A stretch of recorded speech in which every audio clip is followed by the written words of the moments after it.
A chill sharper than a Baltic winter wind sliced through me as I watched Lila's profile illuminated by the flickering glow of the weather report. She had always been stunning, the kind of woman who turned heads. The kind of woman other men envied me for having on my arm. But tonight, I felt nothing but unease. "Daniel," she said, her voice trembling slightly. "There's something I need to tell you." I stilled. It wasn't what she said.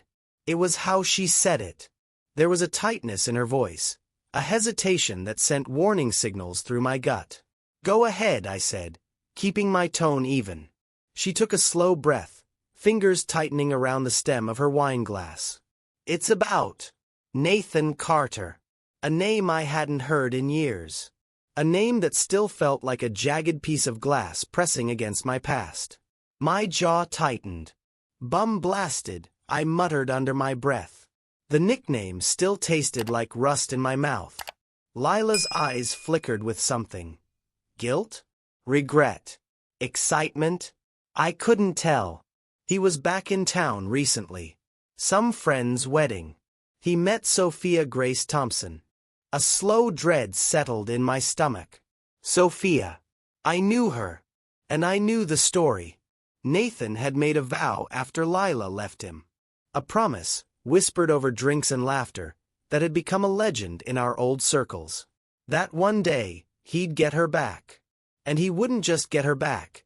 He'd ruin me while doing it. I exhaled sharply. And Lila hesitated. Then, he got my number through her.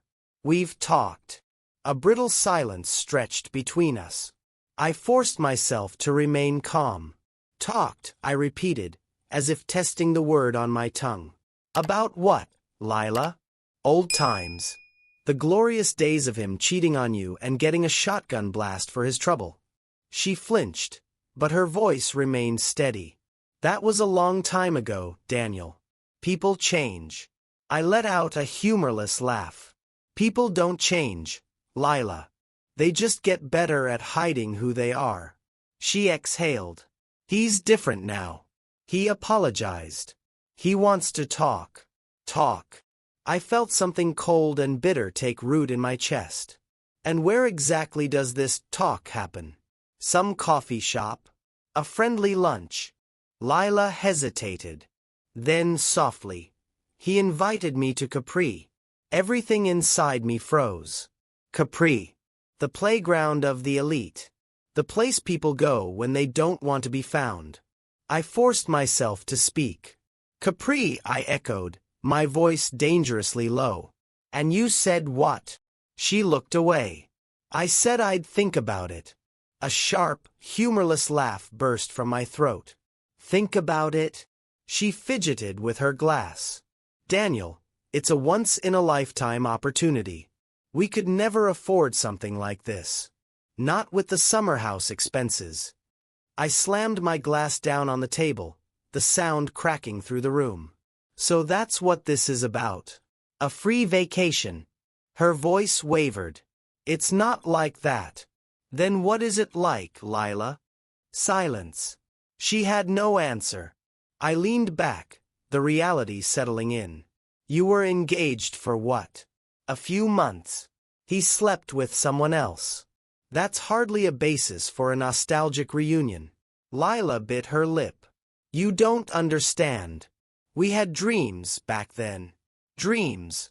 My voice was sharp. "Those dreams died the moment he crawled into bed with another woman." "What's really going on, Lila?" She hesitated. Then, in a small voice, "He won a week at a 5-star hotel. His wife can't go, she's afraid to fly. But she trusts him. She's fine with him meeting an old friend." "An old friend." I laughed, but there was no humor in it. "And you actually believe that? You believe she's fine with it?" She swallowed hard. "I haven't decided anything yet." I exhaled, shaking my head. "If you go, don't bother coming back." Tears welled in her eyes. "Daniel, please. Have a nice trip." And just like that, the lie we had been living, the illusion of what we were, collapsed. The silence in the house was thick. Suffocating. I poured myself a glass of whiskey, the Lagavulin burning as it slid down my throat. The room felt empty, even with her still in it. She had made her choice. The next morning, she appeared in the kitchen, a forced brightness plastered onto her face. "Still think you're married to a 304? She quipped, her tone sharp. I didn't blink. "Did you cancel your trip?" She hesitated. "Then no. And I can't." I nodded, my jaw tightening. "Then yes, Lila. I still think I'm married to a 304. Her expression flickered with anger. "Who cares what you think?" I laughed bitterly. "Apparently not you." The breakfast table was a battlefield of tense silence. The clinking of cutlery, the rustling of the newspaper, every sound was amplified. I knew then, this was the beginning of the end. And I wasn't going to sit around and watch it happen. That afternoon, I pulled out my phone and dialed a number. A familiar voice answered. Mia Johnson. Mia. Our neighbor. A single mother. A woman who had been through her own storm when her husband's affair became the talk of the neighborhood. Unlike Lila, Mia wasn't the trophy wife type. She was real, warm, steady, and she had never betrayed me. "Mia, it's Daniel. Would you be free for lunch?" She hesitated. Then sure. "What's going on?" Over lunch, I leaned forward, my voice low. "Mia, I have a secret. But you have to promise to keep it." Her eyes narrowed slightly. "A secret? And what's the catch?" I exhaled. "No catch. Just an offer." "An offer?" I nodded. "I'd like you and your daughter to come with Olivia and me to Euro Disney in Paris. All expenses paid." Mia blinked. "Daniel, what?"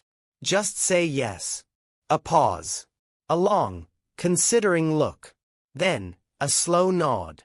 And just like that, the first domino fell. I wasn't going to wait around for Lila to decide whether she still wanted to be my wife. I was making my own decision. The house had never felt so hollow. Lila moved through it like a ghost, her presence nothing more than a shadow of what she once was. She didn't fight, didn't argue. She was just waiting. Waiting for me to break. Waiting for me to tell her it was okay. Waiting for me to say, "I understand, Lila. I forgive you." But I didn't. Because I didn't. That Sunday afternoon, I decided to wash Lila's car. Maybe it was habit. Maybe it was curiosity. Maybe it was just the need to keep my hands busy so I didn't punch a hole through the goddamn wall. Whatever the reason, I opened her glove compartment and found a folder. I wasn't looking for anything. But I found everything. Inside, printed pages from the Capri Hotel website. A glossy brochure showcasing the luxury suites. A copy of an email from Nathan. Flight itinerary. Boat transfer details. Dinner reservations for 2. There was no hesitation. No second thoughts. Lila had already made her decision. She just hadn't told me yet. I exhaled, my hands tightening around the folder. This wasn't carelessness. This wasn't accidental. She had left this here for me to find. A test. A provocation. A silent, unspoken question. "What are you going to do about it?" I placed the folder back exactly where I found it. Then, I grabbed my phone and dialed a number I hadn't called in years. The call. Abby Carter. Nathan's wife. Or at least she had been. She picked up on the third ring. "Daniel." "Hey, Abby. It's been a while." Silence.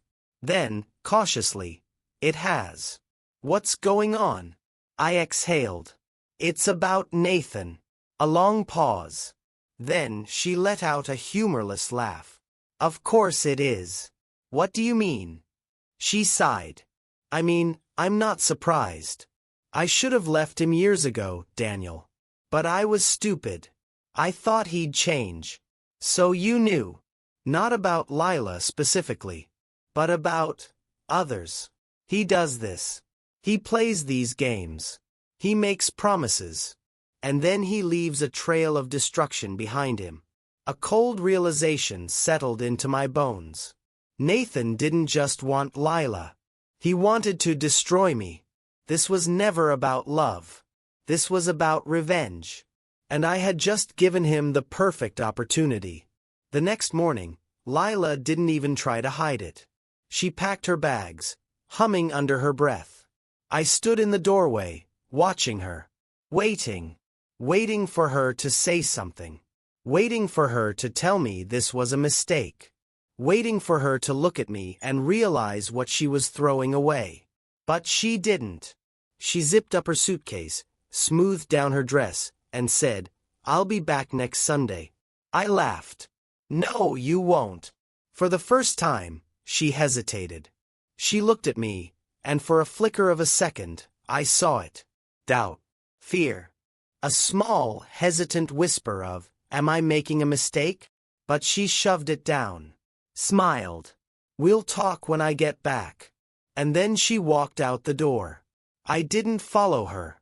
I didn't call her back. I didn't stop her. Instead, I reached for my phone and made another call. Nathan Carter had spent years playing games. Years keeping score. He had spent years getting away with it. But not this time. This time, he was going to lose. As soon as I knew Lila and Nathan were officially on their way to Capri, I made the call. Abby answered immediately. "Tell me." I didn't waste time. They just left. There was silence on the other end. Then, "He's gone too far this time." Her voice was cold, measured, unforgiving. I knew that tone. I had heard it in my own voice. Nathan thought this was a game. He thought he could play with people's lives without consequences. He was about to find out how wrong he was. "What do you want to do about it?" I asked. A pause. Then, a slow exhale. "I think it's time Nathan learned what it feels like to lose everything." She hung up. I sat there for a moment, staring at my phone. I wasn't sure what she was planning. But honestly, I didn't care. That night, I met Mia for dinner. For the first time in weeks, I felt light. She laughed easily, her presence steady and warm in a way that didn't feel forced. We talked about our trip to Paris. About the kids. About life beyond the wreckage of betrayal. And then, just as we were finishing dessert, my phone buzzed. An email. From Anonymous. Subject: Mia Johnson. I opened it. A photo. Mia, standing on a bar top. Her skirt hiked up. Her underwear visible. And beneath it, a message. It's common knowledge among her friends that Mia also slept with Nathan Carter. And you should know what she gets up to at conferences. A slow, burning rage settled in my chest. Nathan. Even in Capri, he wasn't done. He wanted to break me. He wanted to take everything. But what he didn't know, I was already broken. And that made me dangerous. I sat across from Mia, the email open on my phone. I slid it toward her. "Care to explain this?" She picked it up, scanning the message. Then, to my surprise, she laughed. "Daniel, come on." She shook her head. "You actually think this is real?" I frowned. "I don't know what to think." She exhaled, leaned forward, and met my gaze. "Look at the picture, Daniel." I did. And then I saw it. The watch on her wrist wasn't hers. Her hair was shorter. Even the lighting was off. It was fake. Photoshopped. A sloppy, desperate move from a desperate man. I let out a slow breath. Nathan was trying to get inside my head. He wanted me to doubt Mia. And for a second, I almost had. "I need to end this," I muttered. Mia reached across the table, placed her hand over mine. "You already have." I wasn't so sure. But I was about to find out. Nathan Carter came back from Capri to find his life in ruins. Abby had left him. Not quietly. Not neatly. She had exposed him. To his family. to his business partners, to everyone who mattered. By the time he landed back in the US, his accounts were frozen. His career was gone. His wife had taken everything. And Lila? She had gone to Capri expecting a dream. She came back with nothing. She knocked on my door 3 days later, tears in her eyes. Daniel, I made a mistake. I looked at her. Really looked at her. And I felt nothing. I know, I said. And then I closed the door. Life moved on. Mia and I grew closer, but not too fast. We took our time. We made mistakes. We fought. We learned. We built something real. We went to Paris. Not as a couple, but as two people figuring things out. And months later, when we were ready, really ready, we finally took the next step. Lila. She learned to live with her choices. She dated. She grew. She moved on. Nathan. I never saw him again. And I never looked back. One night, long after everything had settled, Mia and I sat on the porch, watching Olivia and Ethan play in the yard. She leaned into me, her voice soft. Are you happy? I looked at her. At the woman who had walked through the fire with me. At our children, laughing in the distance. At the life we had built. Not perfect, but real. I smiled. More than I ever thought possible. And for the first time in years, I meant it. The past was behind me. The future was mine.